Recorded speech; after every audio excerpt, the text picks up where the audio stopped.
CSB IAS అకాడమీలో IAS IPS coaching అనేది ఈ జూన్ నుంచి మొదలవుతోంది.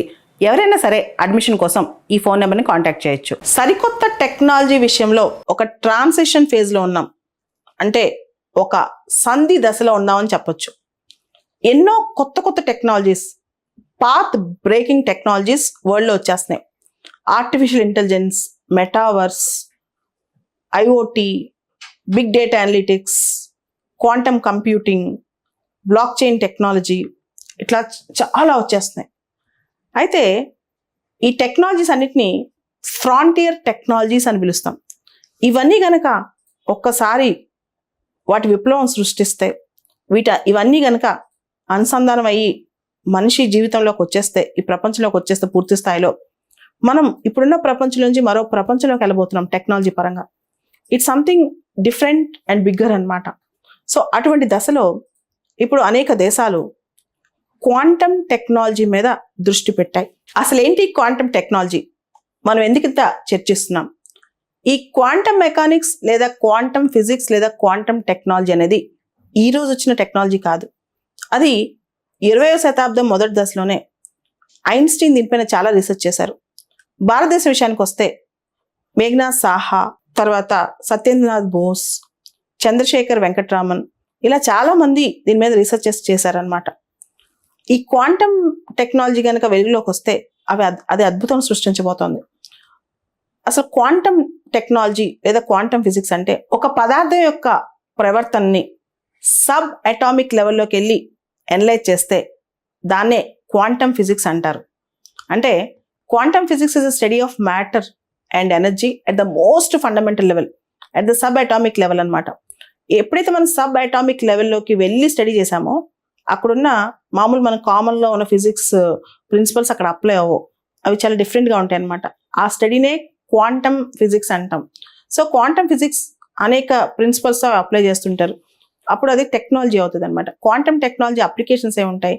క్వాంటమ్ కంప్యూటింగ్ ఒక అప్లికేషన్, క్వాంటమ్ కమ్యూనికేషన్ ఒక అప్లికేషన్, క్వాంటమ్ ఎనర్జీ ఒక అప్లికేషన్, క్వాంటమ్ ఫినాన్షియల్ సెక్టర్ ఒక అప్లికేషన్, ఇట్లా రకరకాల అప్లికేషన్స్ క్వాంటమ్ టెక్నాలజీ ద్వారా మనం వాడుకోవచ్చు అనమాట.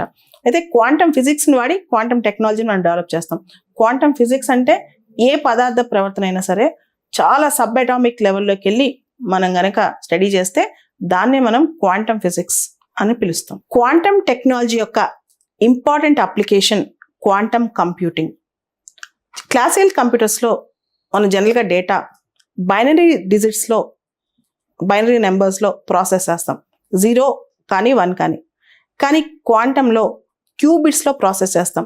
క్యూబిట్స్ అంటే క్వాంటమ్ బిట్స్ అని చెప్పి, అంటే అది 0-1 మధ్య ఇంకా చిన్న చిన్న లెవెల్స్లో కూడా అది ఉంటుంది అనమాట. ఆ క్యూబిట్స్ వల్ల అద్భుతం ఏంటంటే ఇది ఖచ్చితత్వం ఎక్కువ ఉంటుంది, ఎక్యురసీ ఫాస్టర్గా ఉంటుంది, చాలా వేగవంతంగా ఉంటుంది, తర్వాత భద్రతా పరంగా చాలా అద్భుతంగా ఉంటుంది. మామూలు కంప్యూటర్కి క్వాంటమ్ కంప్యూటర్కి తేడా ఏంటంటే క్వాంటమ్ కంప్యూటింగ్ టెక్నాలజీలో 2 పదాలు ఉంటాయి. ఒకటి సూపర్ ఇంపోజిషన్, రెండోది ఎంటాంగిల్మెంట్. సూపర్ ఇంపోజిషన్ అంటే బైనరీ, మామూలు కంప్యూటర్స్లో బైనరీ డిజిట్స్లో ఇది ఉండటం వల్ల 0-1 అనేది అక్కడికి ఆగిపోద్ది అనమాట. కానీ ఈ క్వాంటమ్ టెక్నాలజీ సూపర్ ఇంపోజిషన్లో 0-1 మధ్య అనేక రకాల ఇవి ఉంటాయి కాబట్టి అక్కడ ఏమవుతుందంటే డేటా అక్యురేట్గా ఫాస్ట్గా వచ్చే అవకాశం ఉంటుంది.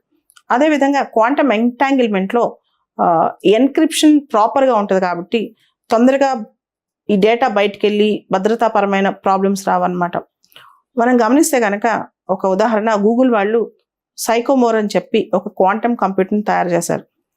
మామూలు classical super fast computer, super computer ఏదైతే ఉందో అది 10,000 సంవత్సరాల్లో చేయగలిగే ఒక ఛాలెంజ్ని ఈ సైకోమోర్ అనే క్వాంటమ్ కంప్యూటర్ 200 సెకండ్లో చేసిందంట. సో క్వాంటమ్ టెక్నాలజీ ద్వారా క్వాంటమ్ కంప్యూటర్స్ కనుక మనం బయటికి తీసుకురాగలిగితే అవి మోర్ సేఫ్, చాలా స్పీడ్ అండ్ అక్యురేట్.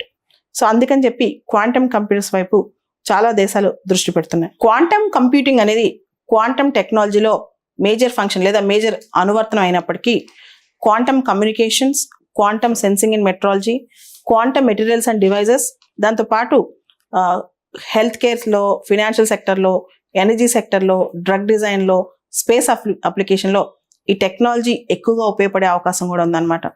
మనం చూస్తే మనం ప్రమోట్ చేసిన digital India, make India, skill India, stand up India, self reliant India, sustainable development goals, వీటన్నిటికి కూడా ఈ యొక్క క్వాంటమ్ టెక్నాలజీ మిషన్ ఉపయుక్తంగా ఉంటుంది మనం కనుక దీని రీసెర్చ్ మీద ముందుకెళ్తే కనుక.